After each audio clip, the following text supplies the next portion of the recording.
Então, não somente que ele, infelizmente, não quis se entregar e confrontou a equipe do BOPE e foi neutralizado, mas é uma mensagem, como o doutor Vitor falou, nosso secretário, não é fácil ficar na vida do crime. Se ele achar que é fácil, que vai ser protegido, ele vai querer ser aquilo. Não vai ser fácil, nós não vamos deixar fácil. Quando a gente olha a teoria econômica, aí uma passagem que eu tive quando eu comandei o 41º Batalhão, né, uma outra unidade que eu comandei, com muito orgulho, que é uma região muito complexa no Rio de Janeiro, que reúne complexos de favelas, como o Complexo do Chapadão, Complexo da Pedreira, Juramento, próximo do Complexo do Alemão, né, Pimentel conhece, Dr. Vitor foi um dos poucos me visitar lá, né, na época, não tinha a menor pretensão, né, de ser secretário ainda, para mostrar como a gente é parceiro. Por que é um dos poucos que eu falo? Porque até para chegar no batalhão é complicado, né? Então poucos iriam lá. Eu brincava, falava que eu estava em Black Castle, né, do Game of Thrones, lá no inferno, segurando aquelas almas penadas, os marginais que ali operam, sustentando pro para a Vilela, que é população. um batalhão da PM que mais apreende fuzil do Brasil, é o 41, né, cara? Explica pro Vilela entender, porque as pessoas que estão fora do Rio de Janeiro não entendem o que é o batalhão de Irajá. O Nunes Vilela, antes de comandar o BOPE, comandou este batalhão em Irajá, 41º, né? Que esse batalhão, todos os dias do ano, de janeiro a dezembro, todos os dias tem confronto. Não tem sequer um dia que não tenha um policial do batalhão que não participe de um confronto. Não é isso, Nunes? É isso, Vilela. E foi bem interessante porque quando você opera, você é a caveira, né? Olha pra você, acha que você vai resolver todos os problemas do mundo, né? E eu tava esperando, aguardando para receber o meu primeiro comando, e eu recebi do então coronel Renê, nosso amigo, e o convite. Nunes, vem comandar o 41.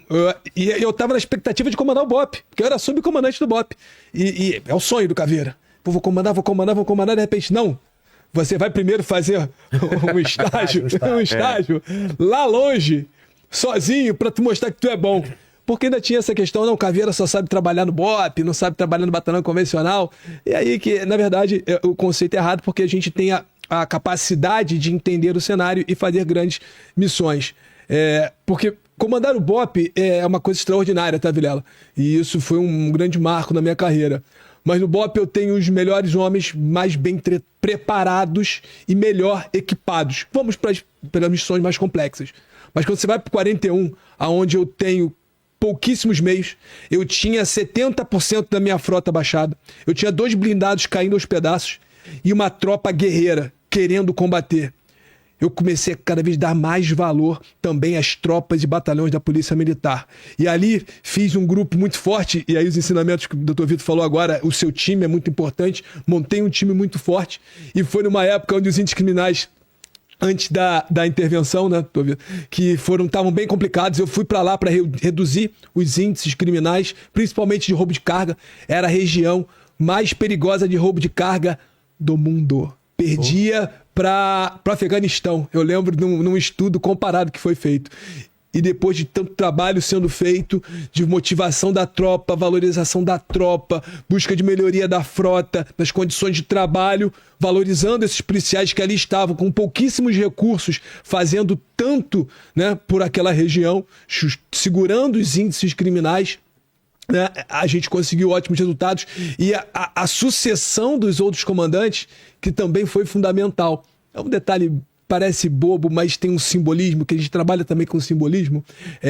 O chão do 41, ele foi construído em cima de um charco, né? E tinha questão de porco também envolvido, ou seja, uma área bem complicada, que atrás do SEASA, do Rio de Janeiro. Local que vende muita fruta, então tem muito dejetos de materiais orgânicos. E foi construído ali. Ele falava, e o pátio era só asfalto. Quente pra caramba, né, comandante?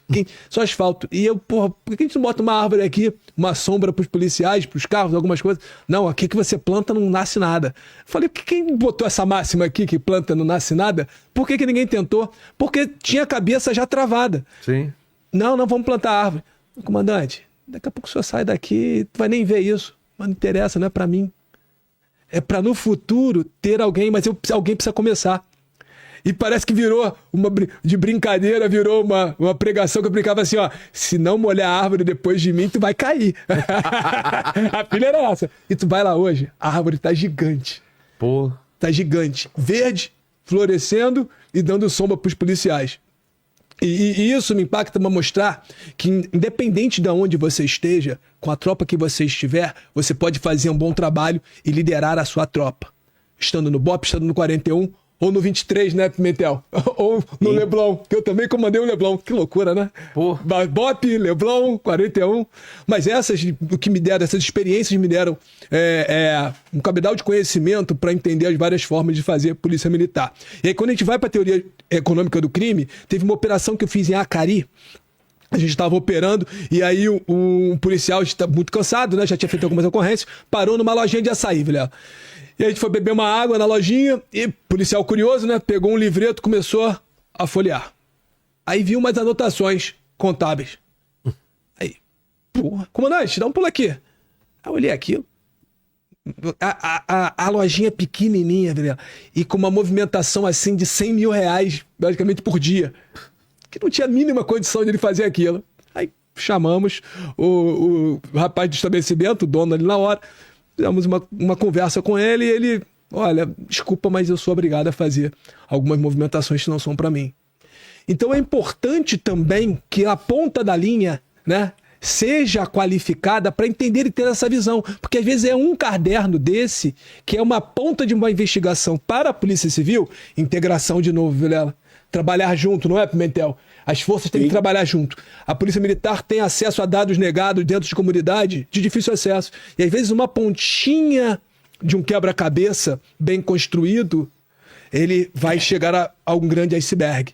Por isso é importante a gente qualificar os nossos policiais, tanto os policiais militares quanto policiais civis, que é um sistema público de segurança onde todo mundo tem sua função. E que não vai ser fácil no Rio de Janeiro ser vagabundo. Ah, mas hoje está difícil, está complicado em alguns momentos. Mas a gente não vai parar porque a gente tem uma direção.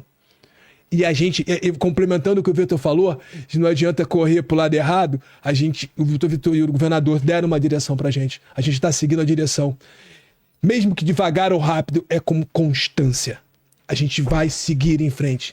E se acontecer, que vai acontecer daqui da frente, mudar as nossas cadeiras, outras pessoas assumirem a função, é só seguir o caminho em frente, porque a gente não quer se findar em nós mesmos algumas soluções. A gente quer que o Rio de Janeiro dê certo. E isso é uma visão sistêmica integrada de Estado para o Rio de Janeiro vencer, tanto hoje, amanhã e daqui a 30, 50, 100 anos. Mas a gente vendo de fora, né? Por que a gente... porque mesmo tendo esses números de homicídios caindo, a gente vendo de fora, parece que o Rio está numa guerra constante. Eu ouvi dizer até que não adianta mais nem blindar carro lá, né? Os caras estão assaltando de fuzil. Tem síndico querendo cobrar no condomínio e colocar